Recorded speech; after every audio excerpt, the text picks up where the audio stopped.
إلا الله لا إله إلا الله لا إله إلا الله محمد رسول الله محمد رسول الله.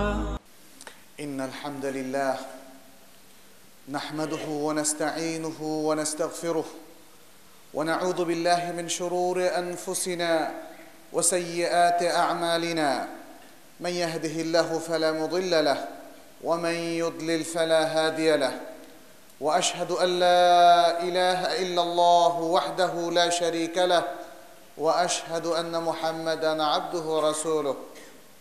يا أيها الذين آمنوا اتقوا الله حق تقاته ولا تموتن إلا وأنتم مسلمون. يا أيها الناس اتقوا ربكم الذي خلقكم من نفس واحدة وخلق منها زوجها وبث منهما رجالا كثيرا ونساء واتقوا الله الذي تساءلون به والأرحام إن الله كان عليكم رقيبا. يا أيها الذين آمنوا اتقوا الله وقولوا قولا سديدا يصلح لكم أعمالكم ويغفر لكم ذنوبكم ومن يطع الله ورسوله فقد فاز فوزا عظيما. أما بعد فأوصيكم ونفسي بتقوى الله عز وجل وباتباع سنة نبينا محمد صلى الله عليه وسلم. فاتقوا الله أيها المسلمون، اتقوا الله في سركم وعلنكم، واتقوا الله في أنفسكم وأولادكم وأزواجكم وإخوانكم وعشيرتكم وفي جميع شؤونكم، واتبعوا سنة نبيكم فإن في حياته وفي منهجه وفي سنته أسوة حسنة. فقد قال الله سبحانه وتعالى: لقد كان لكم في رسول الله أسوة حسنة لمن كان يرجو الله واليوم الآخر وذكر الله كثيرا. فاتقوا الله واتبعوا السنة الصحيحة. نسأل الله سبحانه وتعالى أن يتقبل منا صالح أعمالنا وأن يجعلنا من عباده المتقين ويجعلنا من عباده المخلصين المؤمنين الذين يستمعون القول فيتبعون أحسنه. আজকের জুমাবারে সমবেত সম্মানিত মুসল্লিয়ানি কিরাম,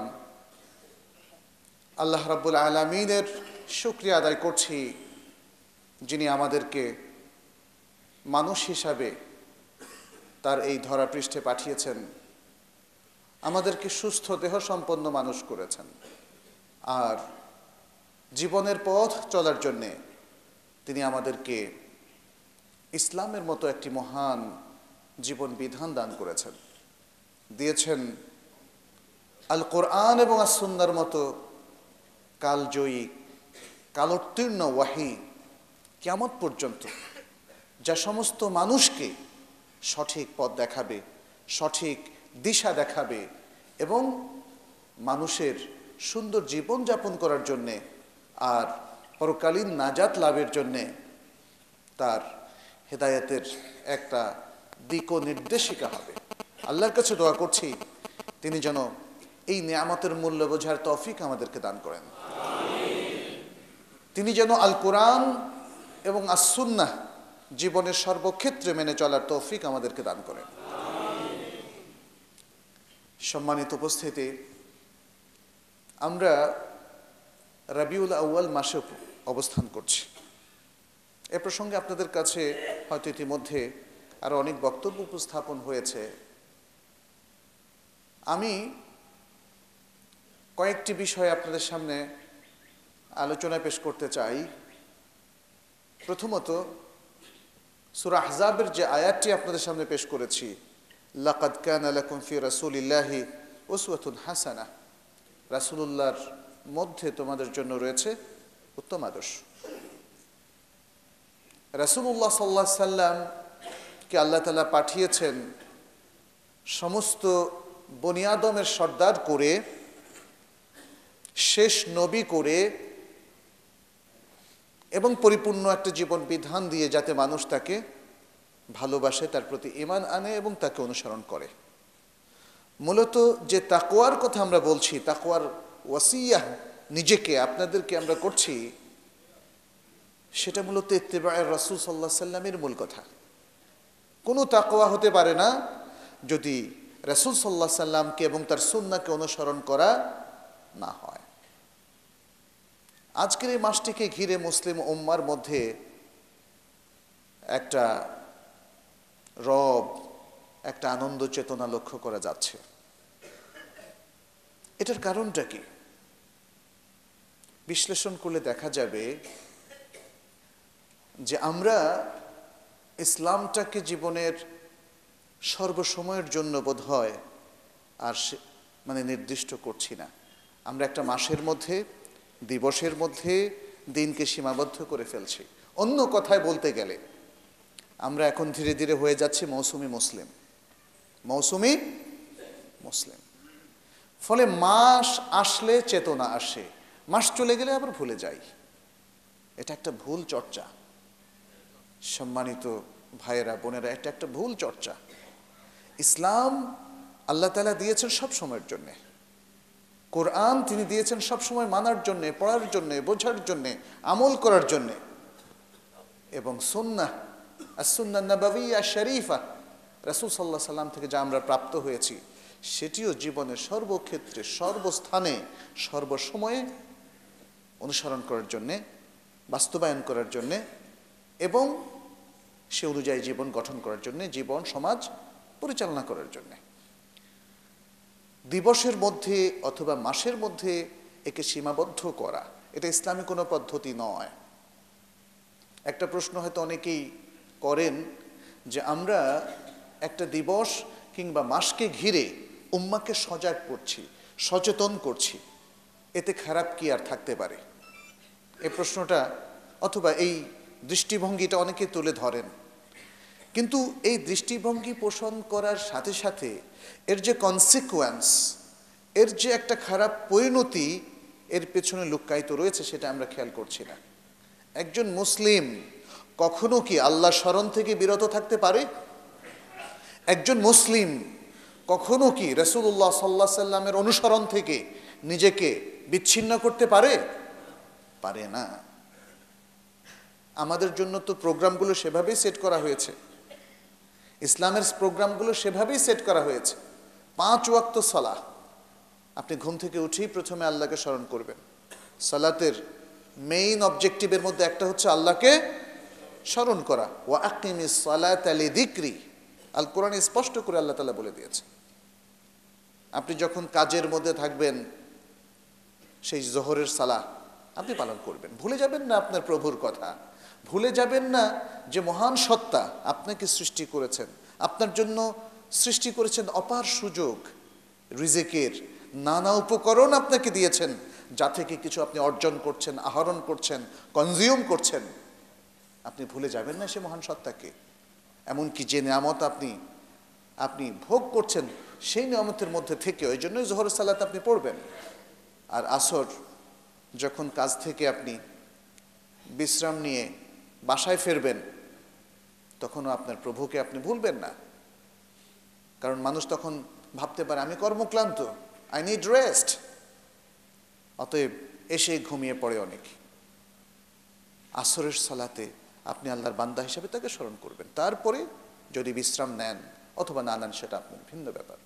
এরপরে পৃথিবীতে যে আরেকটা মহা পরিবর্তন দেখা দিল সূর্য অস্ত যাওয়ার মধ্য দিয়ে, তখনও আপনি আল্লাহকে স্মরণ করবেন। আর ঘুমোতে যাওয়ার আগে আবার আল্লাহকে স্মরণ করবেন। তাহলে মুসলিম তো আল্লাহ স্মরণ থেকে কখনো বিচ্ছিন্ন হতে পারে না। আমাদের জন্য কোনো অকেশন প্রয়োজন নেই, কোনো উপলক্ষ প্রয়োজন নেই যে 20 বছরের একটা বিশেষ দিনে আমরা আল্লাহকে স্মরণ করার চর্চাটা করব। এটা আমরা প্রতিনিয়ত করছি, সকাল সন্ধ্যায়, দুপুরে, রাতে, সবসময় আমরা করছি। দিবস পালন কিংবা একটা মাসের মধ্যে বিশেষ আনুষ্ঠানিকতা প্রচলন করা, এটা মুসলিম সংস্কৃতির মধ্যে পড়ে না। মা দিবস, বাবা দিবস, বন্ধু দিবস, স্ত্রী দিবস ইত্যাদি বিভিন্ন দিবসের আমাদের কোনো প্রয়োজন নেই। মুসলিম পরিবার কন্টিনিউ করে না? তালাকের এটা একটা ব্যবস্থা আছে, কিন্তু তার মানে এই নয় যে সবাই আজকে বিয়ে করবেন আর কালকে তালাক দিবেন। না, এটা নয়। আমাদের সাংসারিক ব্যবস্থাপনা এত সুন্দরভাবে সাজানো, যদি আমরা প্রত্যেকের অধিকার রক্ষা করি তাহলে আমাদের সংসারটা মৃত্যু পর্যন্ত টিকে যায়। আলহামদুলিল্লাহ, এটা আল্লাহ তাআলার পক্ষ থেকে নিয়ামত। প্রতিদিনই আমাদের স্বামী স্ত্রীর দেখা সাক্ষাৎ হয়, এবং আমাদের পরিবারগুলো যেহেতু পরিবার ব্যবস্থাপনা বিশ্বাস করে, এবং আমরা জানি যে আমাদের উপর আমাদের মা বাবার পরিচর্যা করাটা কি ফরজ, এটা কোনো এহসান নয়। ফলে প্রতিদিনই আমরা আমাদের মা বাবার খোঁজ খবর রাখি। আমাদের জন্য মা দিবস, বাবা দিবসের প্রয়োজন এই জন্যই নেই। হাত ধোয়ার কথা বলছেন, হাত ধোয়া দিবসও আছে কিন্তু। সুবহানাল্লাহ, মানুষ এখন কোন পর্যায়ে চলে গেছে, হাত ধোয়াও কি ভুলে গেছে, যে জন্য হাত ধোয়া দিবস পালন করতে হয়। আমরা তো প্রতিদিন অজুর সাথে হাত ধুচ্ছি, মুসলমানের জন্য হাত ধোয়া দিবসের প্রয়োজন নাই। সুবহানাল্লাহ, আমাদের আয়োজনটা অনেক সুন্দর, অনেক সায়েন্টিফিক। ইসলামের এই ব্যবস্থাপনাটা অনেক সায়েন্টিফিক, কিন্তু আপনাদেরকে সেটা বুঝতে হবে। সেই গৌরববোধ, দিনের প্রতি সেই মহাসম্মান, শ্রদ্ধাবোধ, ভালোবাসা, ঈমান, কনফিডেন্স, আস্থা, এগুলো আমাদের থাকতে হবে। এগুলো থাকলেই তখন দিনের এই সুন্দর আয়োজনের মধ্যে আপনি দেখবেন সব কিছু সায়েন্টিফিকভাবে আল্লাহ তাআলা সাজিয়ে দিয়েছেন। কারণ এগুলো কে প্রণয়ন করেছেন? এগুলো মহান আল্লাহ, যিনি সব সায়েন্সের স্রষ্টা, সব বিজ্ঞানের, সব জ্ঞানের আধার যিনি, তিনি এগুলো দিয়েছেন। অতএব এই সমস্ত কিছুর মধ্যে আসলে কোনো ত্রুটি নেই, কোনো ভুল নেই। ত্রুটি যা কিছু হয় আমাদের বোঝের কারণে আর আমাদের কর্মপন্থার কারণে। আমরাই ভুল করি, আমরাই ত্রুটি করি। আজকে মুসলিমরা ইসলামিক যে ম্যানেজমেন্টটা আছে, ইসলামিক ম্যানেজমেন্ট বলতে আমি অফিসের ম্যানেজমেন্ট বোঝাচ্ছি না।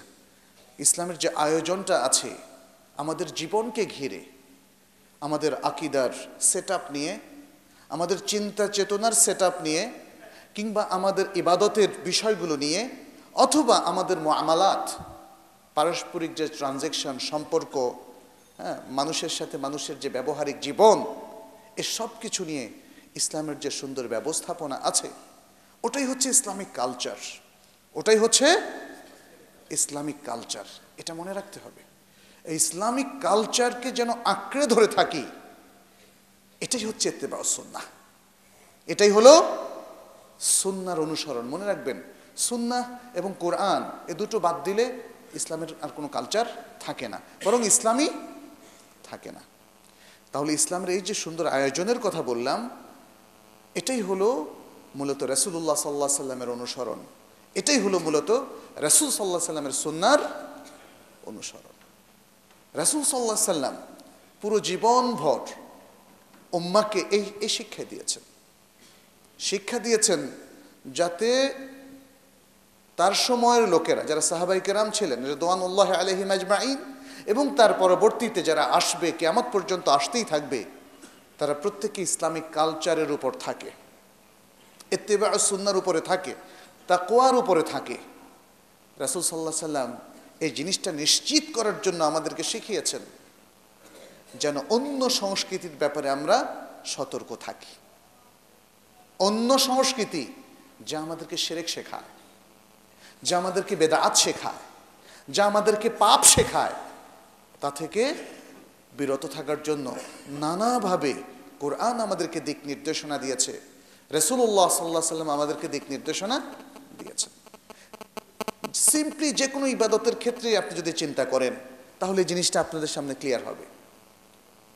যেমন আমরা জানি যে তাওয়াফের মতো একটা মহান ইবাদা, এটা জাহেলি যুগের মানুষেরা কাপড় ছেড়ে করত, তাই না?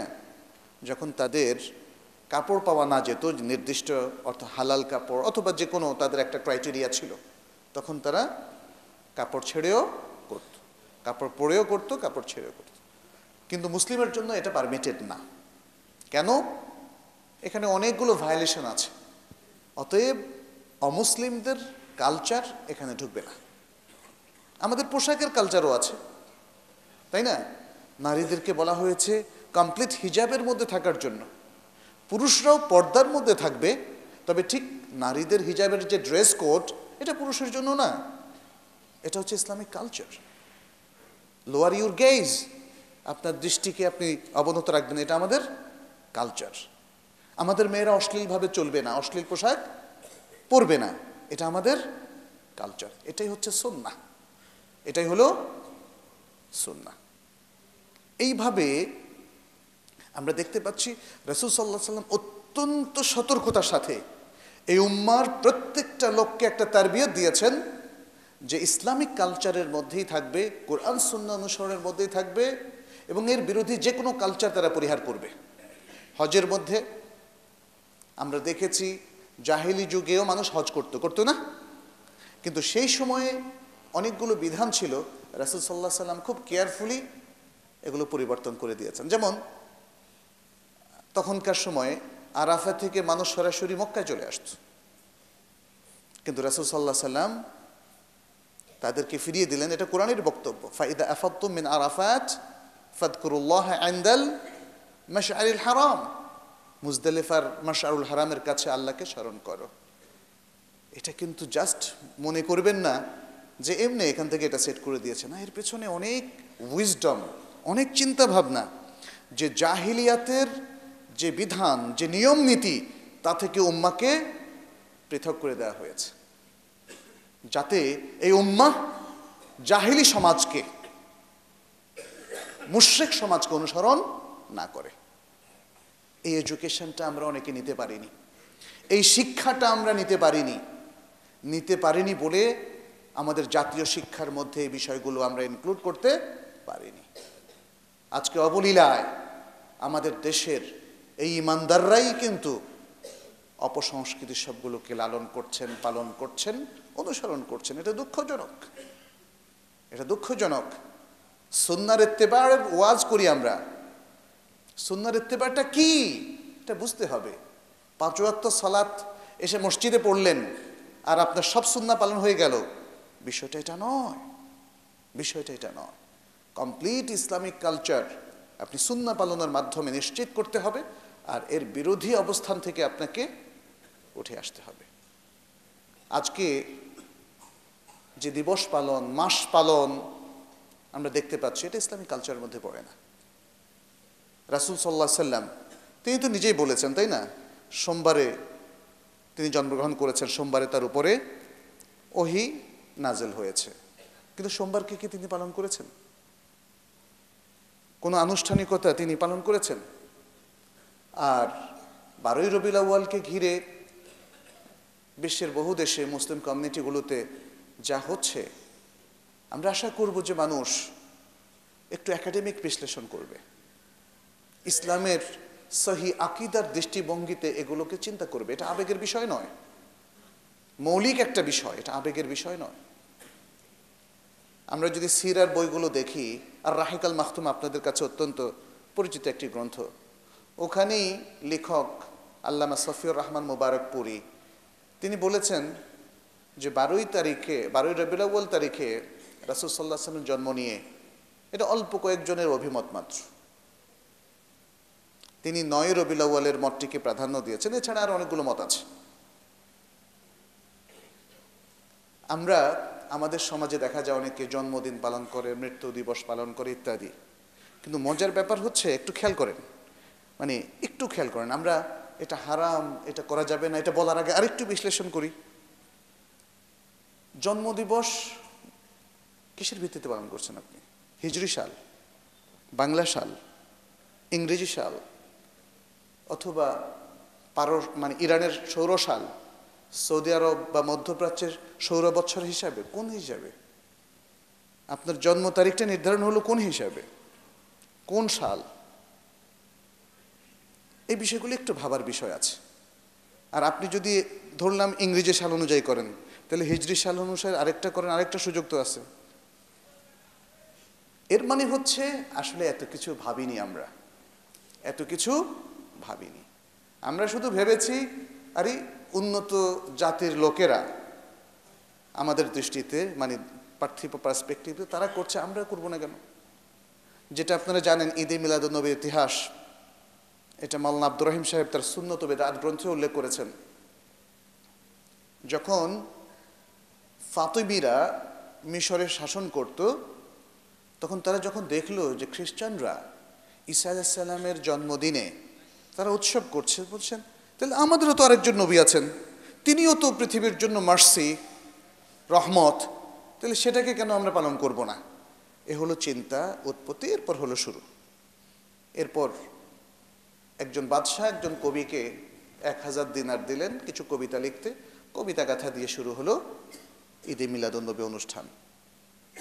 এটা হচ্ছে ইতিহাস। আনফর্চুনেটলি মুসলিমরা সেই ইতিহাস ভুলে গেছে। তারা এটাকেই বিশাল এক দল ইবাদত হিসাবে গ্রহণ করেছে। এটা ঘটেছে হিজরি 4th দশকে, কেউ কেউ বলেছেন হিজরি 4th শতকে অথবা 6ষ্ঠ শতকে, অর্থাৎ রাসূল সাল্লাল্লাহু আলাইহি সাল্লামের মৃত্যুর প্রায় 400 বছর পরে এই ঘটনাটা ঘটেছে। বিদআতের সংজ্ঞাটা কি? দ্বীনের যে কোনো উপলক্ষ, যে কোনো আমল, যে কোনো বিষয় দ্বীনের যদি প্রচলন হয় রাসূল সাল্লাল্লাহু আলাইহি সাল্লাম এর ওহীর দরজা বন্ধ হয়ে যাওয়ার পরে এবং তার ইন্তেকালের পরে, সাহাবায়ে কেরামের জামানা চলে যাওয়ার পরে, তখন সেটা কি হবে? সেটাই তো বিদআত হবে। এই সহজ জিনিসগুলো আমরা বুঝছি না, আমরা যুক্তির দিকে যাচ্ছি। আমরা বলতে চাচ্ছি যে রাসূলুল্লাহ সাল্লাল্লাহু আলাইহি সাল্লাম তিনি হচ্ছেন সৃষ্টির সেরা মানুষ, শেষ নবী, সাইয়্যিদু ওয়ালাদ আদম। তো এই লোকের জন্মদিনটাকে কি আমরা পালন করব না? এগুলো হচ্ছে যুক্তির কথা, এগুলো হচ্ছে আবেগের কথা। ইসলামে আসলে জন্মদিন পালন এবং মৃত্যুদিন পালনের কোনো সিগনিফিক্যান্স নাই, কোনো তাৎপর্য নাই এবং কোনো অনুমতিও নাই। যদি থাকতো তাহলে কোনো না কোনো হাদিসে, কোনো না কোনো কোথায়, কোনো না কোনো বক্তব্যে আমরা সেটা পেতাম। সাহাবায়ে কেরামদের মধ্যে কেউই জন্মদিনে, তখন কেক ছিল না, অন্য কিছু তো ছিল, তাই না? মিষ্টি তৈরি করার তো সুযোগ ছিল, কিন্তু কই, তারা তো সেটা করেননি। অথবা ফ্যারিদ, তখনকার লুক্রেটিভ খাবারের মধ্যে ফ্যারিদ কিংবা এরকম আরও অনেকগুলো, খাসি জবাই করা ইত্যাদি এগুলো ছিল, এগুলো কিছুই তারা করেননি। তারা করেননি বলে আমরা কি আজকে করব না? হ্যাঁ, আমরা আজকে করব না, কারণ ইসলামটাকে সেভাবেই সলিড এবং তাজা রাখতে হবে যেভাবে ইসলামটা রাসূল সাল্লাল্লাহু আলাইহি সাল্লামের কাছে দেয়া হয়েছে। এর মধ্যে আমাদের মুক্তি। এর আগের যে ধর্মগুলো আমরা জানি, সবগুলোর মধ্যে বিকৃতি সাধন করা হয়েছিল।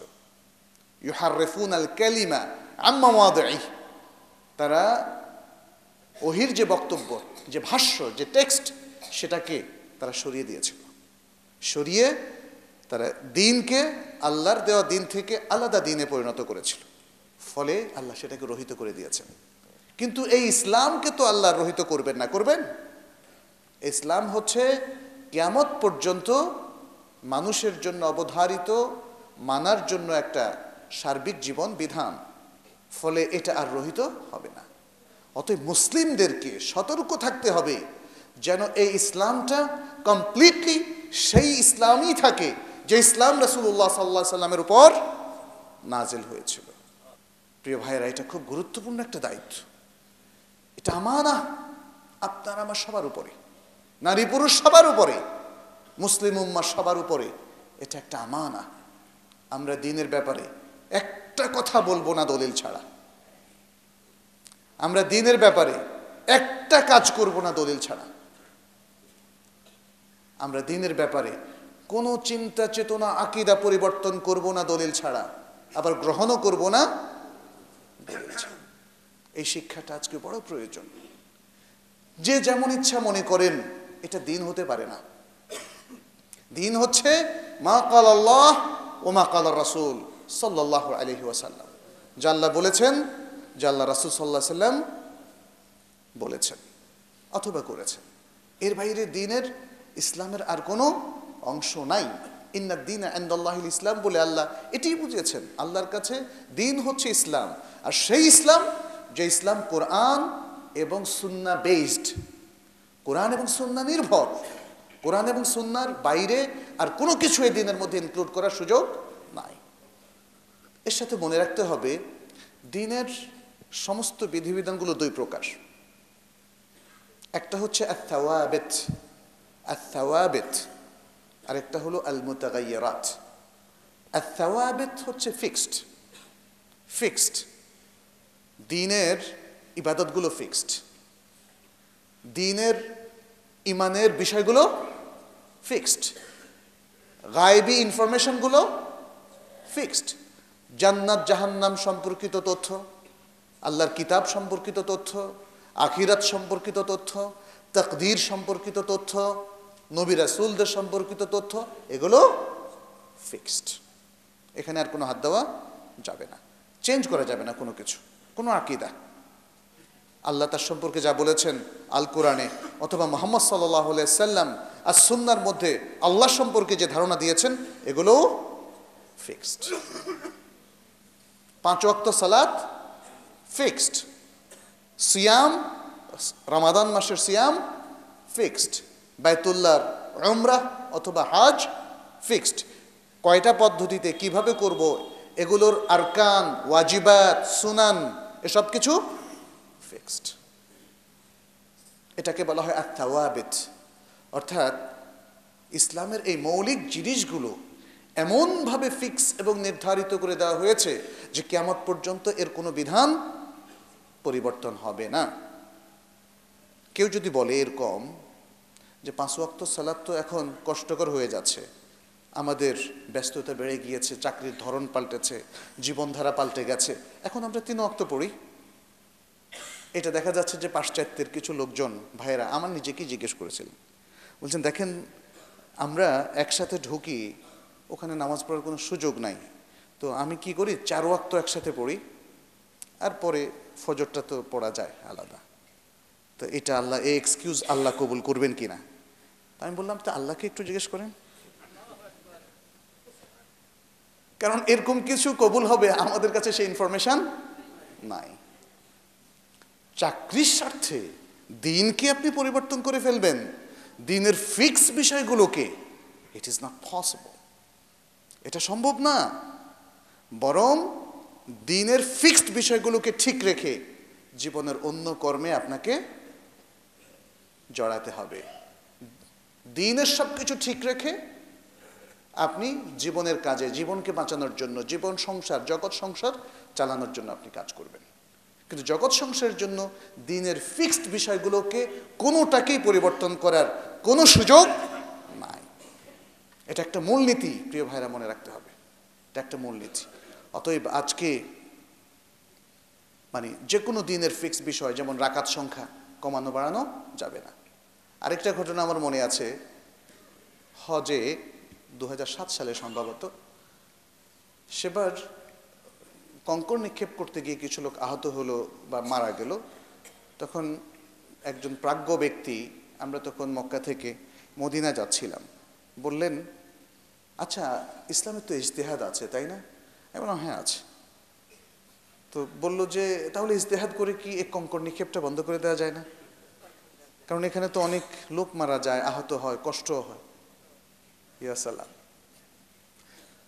মানে ইসলামের মৌলিক জিনিসগুলো যাদের জানা নাই তারা এভাবে প্রস্তাব করতে পারেন। তো যাই হোক, আমি ওনাকে বুঝিয়ে দিয়েছি কেন এই জিনিসগুলো পরিবর্তন করা যাবে না, তাই না? ক্লিয়ার না আপনাদের সামনে? এই জিনিসগুলো পরিবর্তন করা যাবে না কারণ এটা ফিক্স করে দেওয়া হয়েছে। সালাতের যে শেপ, প্রত্যেক রাকাতে 2টো সেজদা, এটা কি কেউ পরিবর্তন করতে পারবেন? এমনকি যে সিকোয়েন্স সালাতের মধ্যে ফার্স্ট টু লাস্ট তৈরি করে দেওয়া হয়েছে, রাসূল সাল্লাল্লাহু আলাইহি ওয়াসাল্লাম শিখিয়ে দিয়েছেন আমাদেরকে, এটা কি চেঞ্জ করা যাবে? কিচ্ছু চেঞ্জ করা যাবে না, কিচ্ছু চেঞ্জ করা যাবে না। এভাবে আমাদের মাইন্ডসেটটা তৈরি করতে হবে, তাহলে আর সমস্যা হবে না। কিন্তু মুশকিল হচ্ছে আমরা এই মাইন্ডসেটটাও তৈরি করি না, এই এডুকেশনটাও নিচ্ছি না, এই শিক্ষাটাও নিচ্ছি না।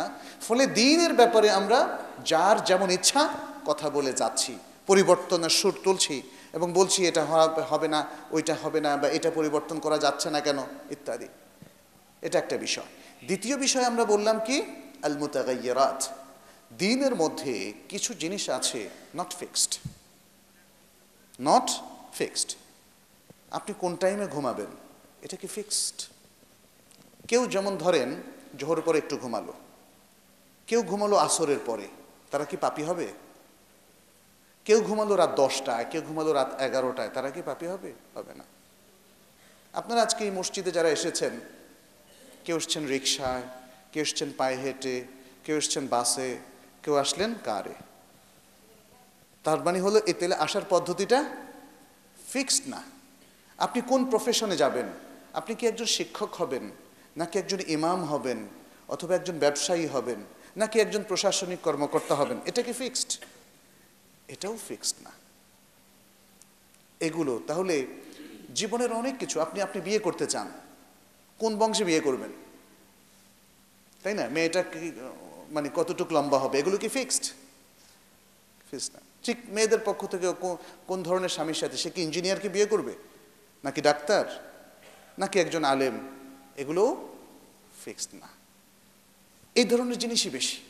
আমাদের জীবন জগৎ সংসারের বিশাল একটা অংশ শরিয়া ফিক্স করে দেয়নি, আমাদের চিন্তা ভাবনার উপর ছেড়ে দিয়েছে। তবে কিছু মূলনীতি দিয়েছে। আপনি যেই প্রফেশনেই যান না কেন, যেমন আপনি ইঞ্জিনিয়ার হলেন, ঘুষ খাওয়া যাবে না। আপনি ব্যবসা করলেন, ব্যাংকে আপনি অ্যাকাউন্ট ওপেন করলেন, সুদ পাচ্ছেন, এই সুদ থেকে রেভিনিউ নেওয়া যাবে না, কারণ সেটা হারাম। এইভাবে কোড ঠিক করে দেওয়া আছে।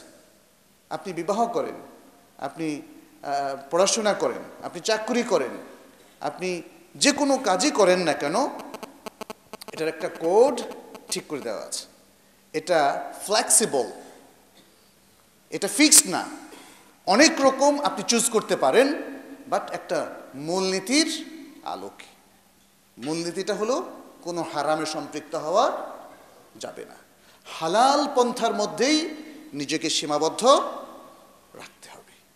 সহজ জিনিস, অনেক বেশি কঠিন না যে একটা অ্যাকসেট নিয়ম আপনাদেরকে ধরাই দিলাম, এখন মুখস্থ করতে পারছেন না। বিষয়টা এটা না, এটা উপলব্ধি করার বিষয়, মুখস্থ করারও বিষয় না। তাহলে ইসলামের সকল নীতিকে এই দুই ভাগে আমাদের বুঝতে হবে। আমি যদি এখন মনে করি যেগুলো শরীয়ত ফিক্স করেন নাই সেটাকে ফিক্স করি, শরীয়ত লঙ্ঘন হবে না? শরীয়ত যেটাকে ফিক্স করেছেন সেটাকে আমি ওপেন করলে এখানেও শরীয়ত লঙ্ঘন হবে। প্রিয় ভাইরা, এটা বুঝতে হবে। এটা একটা গুরুত্বপূর্ণ পয়েন্ট। আরেকটা গুরুত্বপূর্ণ পয়েন্ট হলো যে শরিয়া প্রণয়ন করার অথরিটিকে আল্লাহ হচ্ছেন যথাযথ কর্তৃপক্ষ। শরিয়ার যে কোনো বিধান হোক, সেটা ফরজ, ওয়াজিব, মুস্তাহাব, মানদুব, মাকরুহ, হারাম, যাই হোক না কেন, এটাকে এই বিধানের মধ্যে প্রণয়ন করার অথরিটি এবং কর্তৃপক্ষ হলেন একমাত্র আল্লাহ। রাসূলুল্লাহ সাল্লাল্লাহু আলাইহি সাল্লাম আল্লাহর সেই বিধানটাকে আমাদের কাছে পৌঁছে দিয়েছেন। তিনি মেইন অথরিটি নন, কিন্তু বাহ্যিকভাবে যেহেতু আমরা আল্লাহর সব কিছু বিধান এবং সমস্ত মেসেজ পাচ্ছি রাসূলুল্লাহ সাল্লাল্লাহু আলাইহি সাল্লামের মাধ্যমে, এই জন্য তাকে অথরিটি বলা হয়। কিন্তু মূল অথরিটি তিনি নন, মূল অথরিটি হলেন আল্লাহ। এই পৃথিবীতে কোন কাজটা সওয়াবের, কোন কাজটা করা যাবে, কোন দিবসকে নির্ধারণ করা যাবে, কোনটাকে করা যাবে না, কোনটা মাকরুহ, কোনটা হারাম, এই নির্ধারণ হবে একমাত্র আল্লাহর পক্ষ থেকে। আচ্ছা, এখন প্রত্যেকটা ক্ষেত্রে আমরা তো আল্লাহর পক্ষ থেকে সরাসরি ওহী পাচ্ছি না। পাচ্ছি কি? রাসূল সাল্লাল্লাহু আলাইহি ওয়াসাল্লামের পরে তো ওহীর দরজা বন্ধ হয়ে গেল। তাহলে আমরা কোত্থেকে তাহলে আল্লাহর বিধানটা নিব? আল কোরআন এবং আস-সুন্নাহ থেকে। এখানেও আল্লাহর আয়োজনটা অত্যন্ত চমৎকার। এই জন্যই বলা হয়েছে সবচেয়ে বড় মুআজিজা যা আমাদের প্রিয় রাসূল সাল্লাল্লাহু আলাইহি ওয়াসাল্লামকে দেওয়া হয়েছে, সেটা কি? আল কোরআন। আল কোরআনের বক্তব্যগুলোকে আল্লাহ এতটা সায়েন্টিফিক করেছেন যে কিয়ামত পর্যন্ত মানুষ তার জীবনের সার্বিক সমাধান এই গ্রন্থ থেকে নিতে পারবে। কারণ কি? একটা কারণ হচ্ছে এই গ্রন্থের সাথে ব্যাখ্যামূলক আরেকটা ওহী যে দেয়া আছে, সেটা কি? সুন্নাহ। এই গ্রন্থের ব্যাখ্যা হলো সুন্নাহ। অতএব কোরআন এবং সুন্নাহ মিলে যে কমপ্লিট একটা আইন বিধান এখানে আছে, এটা কিয়ামত পর্যন্ত মানুষের জন্য যথেষ্ট উপযোগী এবং যথেষ্ট চলবে। আজকের প্রেক্ষাপটে সম্মানিত ভাইরা, আমাদেরকে স্মরণ রাখতে হবে আজকে যেই নতুন নতুন জিনিসগুলো আমরা প্রচলন করছি সেটা কোন কোডের মধ্যে পড়ছে। আমি মূলনীতিমূলক আলোচনাগুলো আপনাদের সামনে করলাম যাতে করে আমাদের ডিসিশন মেক করতে সুবিধা হয়। আজকে আপনি মাজার ভিত্তিক কিছু কর্মকাণ্ড পরিচালনা করছেন, কোন কোডের মধ্যে এটা আছে? কিভাবে এটাকে প্রণয়ন করলেন? কোন মেথডোলজিতে, কোন পদ্ধতিতে, কিভাবে এটার পারমিশনটা পেলেন? কে এর পারমিশনটা দিল? ঈদে মিলাদুন্নবী করছেন, কে এর পারমিশনটা দিল? এর আসলটা কোথায়? দলিলটা কোথায়? এর প্রচলনটা কখন হয়েছিল? কিভাবে হয়েছিল? আপনি মিলাদ এর ব্যবস্থা করছেন যে কোনো নতুন ঘরে উঠলে, যে কোনো নতুন প্রতিষ্ঠান শুরু করলে, কোথায় পেলেন এটা? আপনাকে অবশ্যই জবাব দিতে হবে। কারণ আপনি প্রত্যেকটা মুভমেন্ট মুসলিম হিসাবে should be based on দলিল, on evidence, দলিল এবং প্রমাণের ভিত্তিতে আপনাকে ডিসিশন নিতে হবে। অন্য কথায় বলতে গেলে আপনাকে জ্ঞানমুখী হতে হবে, জ্ঞান নির্ভর চলতে হবে। এই কথাটা আমরা আমাদের অনেক আলোচনায় বলেছি। আপনি প্রমাণটা পাবেন কোথায়? প্রমাণ কি নিজে নিজে হাজির হবে সুস্টিপ দিলে? আপনাকে শিখতে হবে, জানতে হবে, না জানলে স্কলারদের কাছে যেতে হবে। ইসলামের পুরোটাই জ্ঞান নির্ভর। যেহেতু আমরা বলেছি ইসলামের প্রত্যেকটা বিধান, এমনকি যেটা জায়েজ কিংবা না জায়েজ, ওটাও দলিল নির্ভর, তার মানে জ্ঞান নির্ভর। যদি এই উম্মার লোকেরা, এই কমিউনিটির লোকেরা জ্ঞান অনুসন্ধানী না হয়, জ্ঞানের পেছনে না ছোটে, জ্ঞান দ্বারা আলোকিত না হয়, তাহলে তাদের পক্ষে সঠিক পথে থাকা সম্ভব হবে না। কারণ তখন সে গেস করবে, অনুমান করবে, সে ধারণা করবে, অথবা সে কারো কাছ থেকে শুনবে, শুনে আমল করবে, দেখে আমল করবে। মক্কা মদিনায় যারা হজে গিয়েছেন দেখেছেন যে কতজন কত রকম আমল করে, আর কিছু লোক আছে পড়াশোনা নাই, ও কে কি করে এটা লক্ষ্য করে, তারপর সেটা করে। আমি নিজে দেখেছি এরকম। দেখা গেল যে একজন একটা দরজা জড়িয়ে ধরে কাঁদতেছে, এখন পিছনে দেখলাম যে লম্বা লাইন হয়ে গেল। কি ভাই, কি বলছে? উনি দরজা ধরলেন, আমরাও ধরবো। তো উনি কেন ধরলেন তা তো জানি না, নিশ্চয় এর মধ্যে কিছু আছে। ইয়া সালাম, এইটা এক্সপেক্টেড না, এটা আকাঙ্ক্ষিত না, প্রত্যাশিত না। যিনি হজ করতে যাচ্ছেন, একজন শিক্ষিত ব্যক্তি, অনেক টাকা খরচ করে আপনি একটা পিলার ধরে দাঁড়িয়ে কাঁদবেন, এর সিগনিফিকেন্সটা কি, তাৎপর্য কি? বোঝা যায় যে আসলে বরকতের জন্য। যিনি ধরেছেন ওনাকে জিজ্ঞেস করার পর উনি বললেন আমি তো বরকত চাচ্ছি। পিছন লোকরা বললেন হ্যাঁ আমরাও তাইলে বরকতই চাচ্ছি, যদি এটা ধরে বরকত পাওয়া যায়, আমার বুকের রোগটা ভালো হয়, শরীরটা ভালো থাকে, তাহলে তো ধরবো না কেন? কিন্তু কথা হচ্ছে এর কোনো দলিল আছে? ইয়া সালাম, মক্কা মদিনায় গিয়েও মানুষ দেখেন সেখানে যায় হেদায়েতের জন্য, আল্লাহকে খুশি করার জন্য, আল্লাহকে পাওয়ার জন্যে।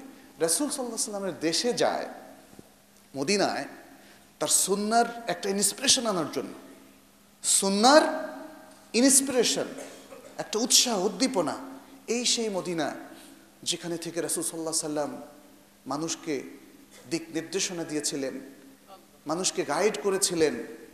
আপনি সেখানে যাচ্ছেন সেখান থেকে সেই ইন্সপিরেশন আনার জন্য, আপনি সেখানে সেই কমিটমেন্ট, সেই প্রতিজ্ঞাকে নবায়ন করার জন্যে, যেই মদিনা থেকে ফিরে গিয়ে আমি সুন্নাহর বাইরে কোনো কাজ করব না।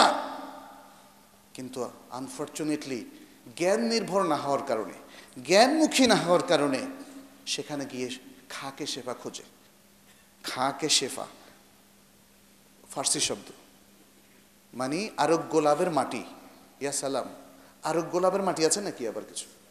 কেউ এই আরোগ্য লাভের মাটি বাকি গোরস্থান থেকে সংগ্রহ করে, মনে করে কবরের উপর থেকে, ওই যে সামিরি যে নিয়েছিল সেরকম কিছু একটা যদি নেওয়া যায় তাহলে তো কাজ করতে পারে, কাজ করলেই তো হলো, হোক না শিরক। ইয়া সালাম, প্রিয় ভাইরা, জ্ঞান নির্ভর হতে হবে।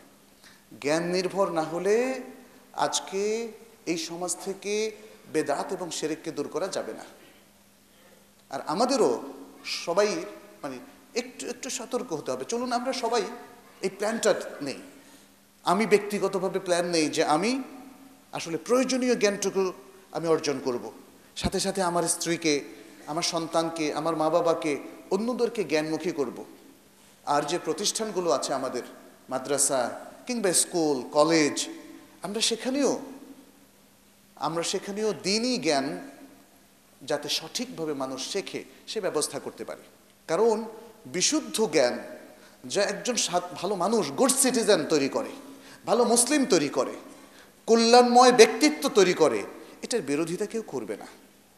আজকে ইসলামকে যদি ভুল বুঝে, ইসলামটাকে যদি এমনভাবে ব্যবহার করে যা সমাজের জন্য ক্ষতিকর হয়, তখন মানুষের মধ্যে একদল দ্বীনের বিরোধী হয়ে যাবে।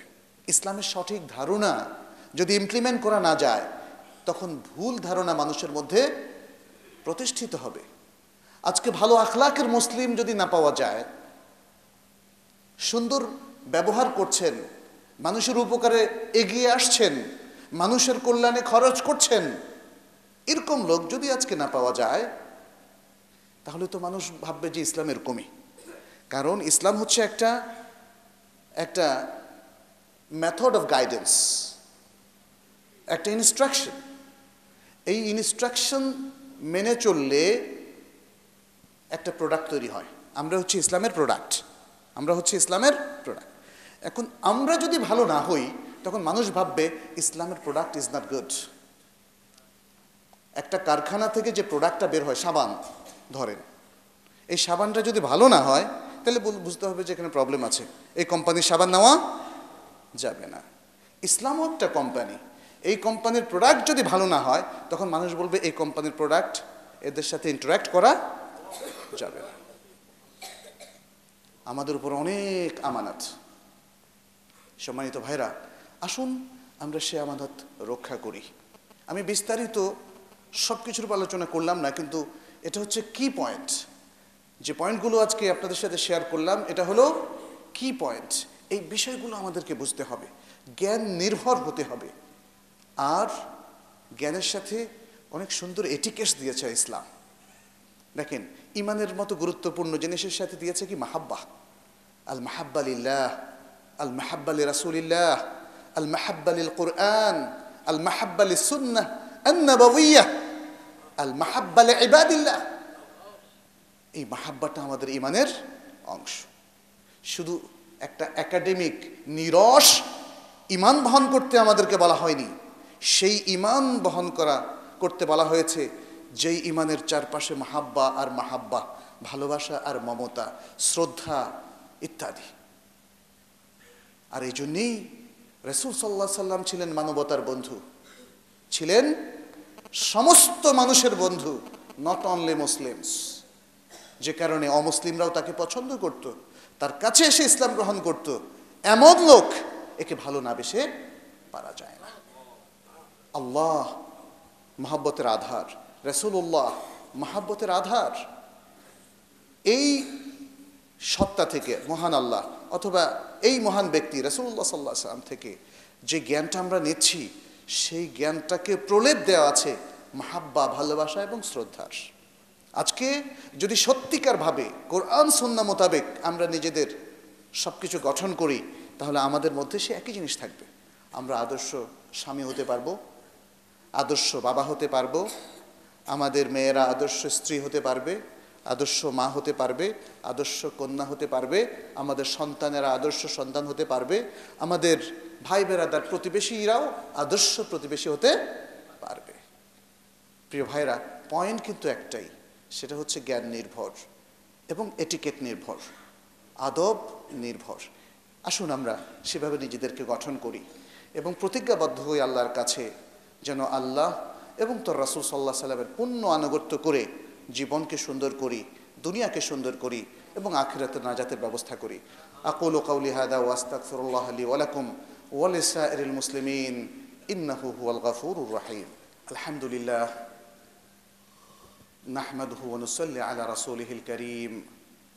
أشهد أن لا إله إلا الله وحده لا شريك له وأشهد أن محمدا عبده ورسوله عباد الله اتقوا الله واتبعوا سنة نبيكم وكونوا عباد الله الصالحين وكونوا مع الصادقين نسأل الله سبحانه وتعالى أن يجعلنا من الصادقين وأن يجعلنا مع الصديقين والأنبياء والشهداء أجمعين সম্মানিত আজকের এই জুমাবারের সমবেত মুসল্লিয়ানে কেরাম, আমরা সুন্নাহর গুরুত্বের উপরে আলোচনা করেছি এবং বলেছি সুন্নাহর অনুসরণটাই হচ্ছে ইসলামিক কালচার।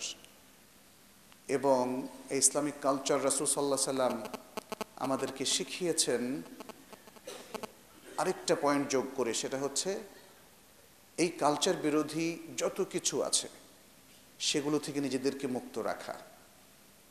রাসূল সাল্লাল্লাহু আলাইহি সাল্লাম আমাদেরকে সতর্ক করেছিলেন যে সাবধান, তোমরা সতর্ক থাকো, কারণ কি লাতাত্তাবিআন্না সানানা মান কানা ক্বাবলাকুম, যে তোমরা অবশ্যই তোমাদের পূর্ববর্তী জাতিদের সুন্নতকে অনুসরণ করবে, বিগতে হাতে হাতে হিসেব করে, এমনকি তারা যদি কোনো দব্বের গর্তে ঢুকে পড়ে তোমরাও সে দবের গর্তে ঢুকে পড়বে।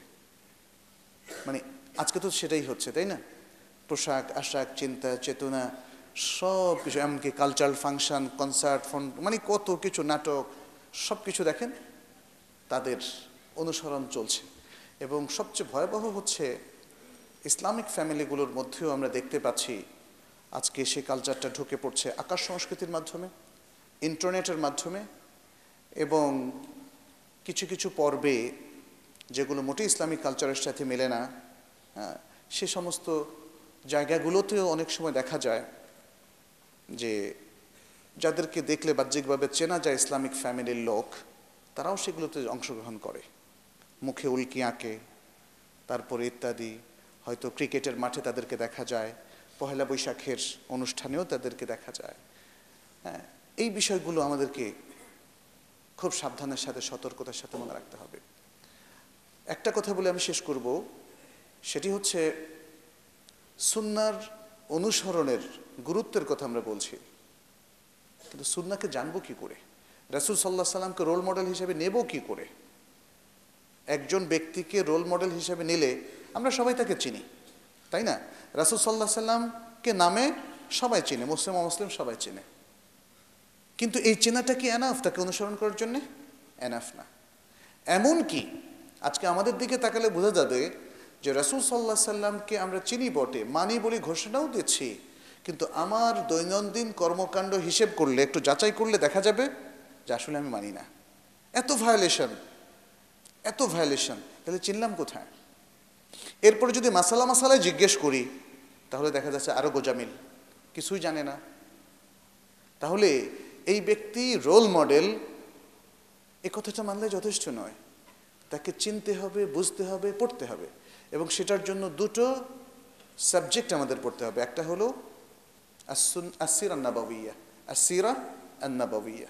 আনফর্চুনেটলি যদি আমি এখানে জিজ্ঞেস করি সবাইকে যে কয়জন আপনারা যে কোনো একটা বই পড়েছেন, রাসূল সাল্লাল্লাহু আলাইহি সাল্লামের পুরো জীবনীটা একবার পড়েছেন, একটা বই ফার্স্ট টু লাস্ট, তাহলে খুব কম হাতই উঠবে। আমি হাত উঠাতে বলবো না আপনাদেরকে। এটা খুব দুঃখজনক যে পৃথিবীর শ্রেষ্ঠতম ব্যক্তির জীবনীটা, যাকে অনুসরণ করা আমাদের উপর ফরজ না, সেটাই পড়লাম না আমরা, আর পড়লাম সামান্য গল্পের মতো একটু, মানে ওই চেতনা নিয়ে পড়িনি যে ব্যক্তিকে আমাকে অনুসরণ করতে হবে। He is my role model.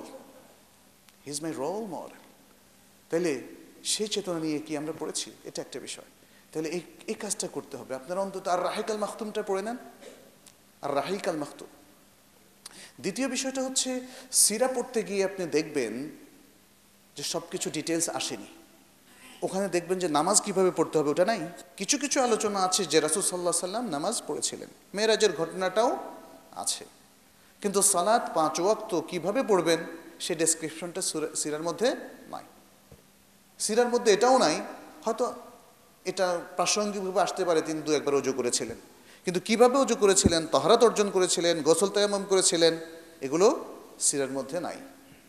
তাহলে সিরার বইয়ের সাথে এই মহান ব্যক্তি সাল্লাল্লাহু আলাইহি ওয়াসাল্লাম তাকে জানতে হলে as-সুন্নাহ নাবাবিয়াটাও পড়তে হবে, এবং পড়বেন সবাই।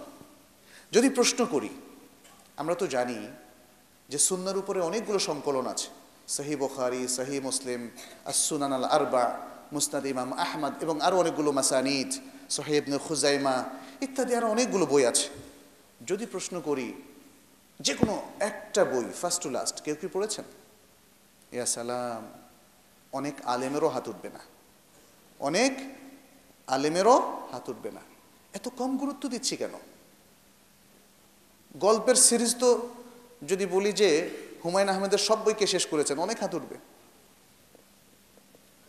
মাসুদ রানার সিরিজ কে শেষ করেছেন, অনেক হাত উঠবে। কিন্তু আমাদের কাছে সুন্নাহর গুরুত্ব কি এতই কমে গেল যে এত এত গল্পের বই পড়ে শেষ করছি, এক একটা বই মোটা মোটা, কিন্তু সুন্নাহর বইগুলো আমরা পড়ছি না। একবার একটা বই। আমি আশা করব যে আসুন আমরা সিরার অন্তত একটা বই এবং সুন্নাহর অন্তত একটা বই প্রথমে শেষ করি, পরে আরও প্ল্যান করি, কিন্তু প্রথমে একটা শেষ করি, যেমন সহিহ বুখারীটা আমরা শেষ করি। আর সুন্নাহ পড়ার সময় আরেকটা জিনিস একটু খেয়াল রাখতে হবে, মানে পড়ার সাথে সাথে নিজেকে মুজতাহিদ পর্যায়ে নিয়ে যাবেন না, এটা একটা প্রবলেম। কারণ এই হাদিসগুলোর সাথে ডিল করার বিষয়টা যদি হাদিস শাস্ত্রের মেথডগুলো আপনি না পড়েন তাহলে আপনি বুঝবেন না। সেক্ষেত্রে অবশ্যই আপনারা স্কলারদের সাহায্য সহযোগিতা নেবেন, প্রয়োজনে তাদের সাথে ডিসকাস করবেন। হাদিস পড়েন, কোনো অসুবিধা নেই, এবং পড়ার জন্য আমি উদ্বুদ্ধ করছি, but how to deal with this হাদিস, উইথ দিস বুক অফ হাদিস, সেটা আপনাকে স্কলারদের সাথে ডিসকাস করে নিতে হবে। আর আমি আশা করব যে এই মসজিদে অন্তত পক্ষে একটা দুটো তিনটা হাদিসের হালাকা চালু হতে পারে, বুখারী শেষ হওয়া পর্যন্ত চালু থাকবে। এটা মসজিদ নববীর মধ্যে আছে, এটা মসজিদুল হারাম মক্কার মধ্যে আছে, বেশি কিছু দরকার নেই, অর্থটাই শেয়ার করুক, মুসল্লিদের সাথে অর্থটাই শেয়ার করুক, এনাফ। তো আল্লাহ আমাদের সবাইকে তৌফিক দান করুন, তার দ্বীনের পথে চলার তৌফিক দান করুন, আমাদের ঈমান আমল ইখলাসকে আল্লাহ কবুল করুন, শেষ নিঃশ্বাস পর্যন্ত আমরা যেন পরিপূর্ণ দ্বীনের উপর থাকতে পারি, আল্লাহ সেই তৌফিক আমাদেরকে দান করুন। আমাদের মধ্যে যারা অসুস্থ আছেন আল্লাহ তাদেরকে সুস্থ করে দিন, যাদের অভাব আছে, অনটন আছে, আল্লাহ সে অভাব দূর করে দিন, যাদের টেনশন আছে, অস্থিরতা আছে, আল্লাহ সেটাও দূর করে দিন। আল্লাহ আমাদের দেশের মধ্যে শান্তি অবতীর্ণ করুন, আমাদের দেশের মধ্যে যে মারামারি হানাহানি আছে সব কিছু আল্লাহ দূর করে দিন। একটা সুন্দর ভ্রাতৃত্বের বন্ধনে আমাদের সমাজ যেন আবারও সুন্দর করে পুনর্গঠিত হয়, আল্লাহর কাছে আমরা কায়ে মনোবাক্যে সে দোয়া করছি, তিনি সেটি কবুল করুন। হাদা ওয়াসাল্লু ওয়াসাল্লিমু আলা নবিয়িনা মুহাম্মাদিন ওয়া আলা আলিহি ওয়া আসহাবিহি আজমাইন। ফাকাদ ক্বালা আল্লাহু সুবহানাহু ইন্না আল্লাহা ওয়া মালাইকাতাহু ইউসাল্লুনা আলান নবী ইয়া আইয়ুহাল্লাযীনা আমানু সাল্লু আলাইহি ওয়া সাল্লিমু তাসলিমা। وقال النبي صلى الله عليه وسلم من صلى علي مرة صلى الله عليه بها 10. اللهم صل وسلم وبارك وأنعم على نبينا محمد وعلى آله وأصحابه أجمعين. وارض اللهم عن الصحابة أجمعين وعن الخلفاء الراشدين وعنا معهم بعفوك وكرمك يا أكرم الأكرمين. اللهم أعز الإسلام والمسلمين، اللهم أعز الإسلام والمسلمين، اللهم انصر الإسلام والمسلمين في كل مكان يا رب العالمين. اللهم تقبل منا ومن المسلمين، اللهم فرج هم المهمومين من المسلمين، اللهم اشفنا واشف مرضانا ومرضى المسلمين يا رب العالمين. اللهم ارحم على المسلمين يا رب العالمين. ربنا لا تزغ قلوبنا بعد إذ هديتنا وهب لنا من لدنك رحمة إنك أنت الوهاب. ربنا آتنا في الدنيا حسنة وفي الآخرة حسنة وقنا عذاب النار. اللهم أصلح لنا ديننا الذي هو عصمة أمرنا، وأصلح لنا دنيانا التي فيها معاشنا، وأصلح لنا آخرتنا التي إليها معادنا، واجعل الحياة زيادة لنا في كل خير، واجعل الموت راحة لنا من كل شر. اللهم تقبل منا ومن المسلمين أجمعين. عباد الله، إن الله يأمر بالعدل والإحسان وإيتاء ذي القربى وينهى عن الفحشاء والمنكر والبغي يعظكم لعلكم تذكرون. فاذكروه يذكركم واشكروه يزدكم ولذكر الله أكبر والله يعلم بما تصنعون. وأقيموا الصلاة. الله الله يا ربي يا الله، الله يا ربي يا الله. لا إله إلا الله، لا إله إلا الله، لا إله إلا الله، محمد رسول الله.